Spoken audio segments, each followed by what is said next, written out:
again, this is Raihan. আর এখন চলে আসলাম বাঁশঝাড়িয়া। এই বোনটার ওপাশে হচ্ছে ইন্ডিয়া, যে পাশে বাংলাদেশ। বারবার এক কথাই আসতেছে প্রতিটা ভিডিওতে, কারণ আমি এমন একটা জায়গায় আছি যেখানে ইন্ডিয়ার বর্ডার এবং ইন্ডিয়া এবং বাংলাদেশের বর্ডার।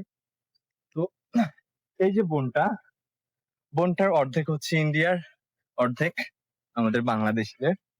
তো আমরা হচ্ছে ওই যে রাস্তাটা, ওখানে আমরা মোটর সাইকেলটা রেখে এসেছি এবং চলে যাওয়ার ট্রাই করছি। আসলে আমরা বনে যাইতে পারবো না, বনে যাইতে গেলে এখন বোট প্রয়োজন। বোট অবশ্য ওপাশে আছে, বাট এখন কেউ নিয়ে যাবে না এবং কোনো পারমিশন এখন পাওয়া যাবে না যাওয়ার জন্য।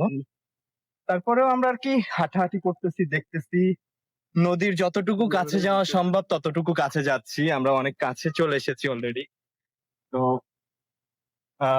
জাস্ট এই যে ভিউটা, আকাশ কত সুন্দর পরিষ্কার, নীল আকাশ, কোথাও কোথাও তুলার মতো মেঘ, উপরে চাঁদও উঠেছে দেখা যাচ্ছে, পাখি উঠতেছে এবং এই যে সুন্দর শীতল হাওয়া, অসাধারণ একটা তো।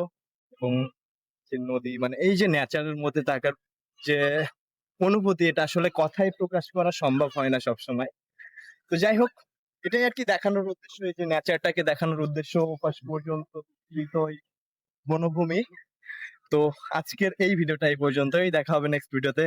টাটা।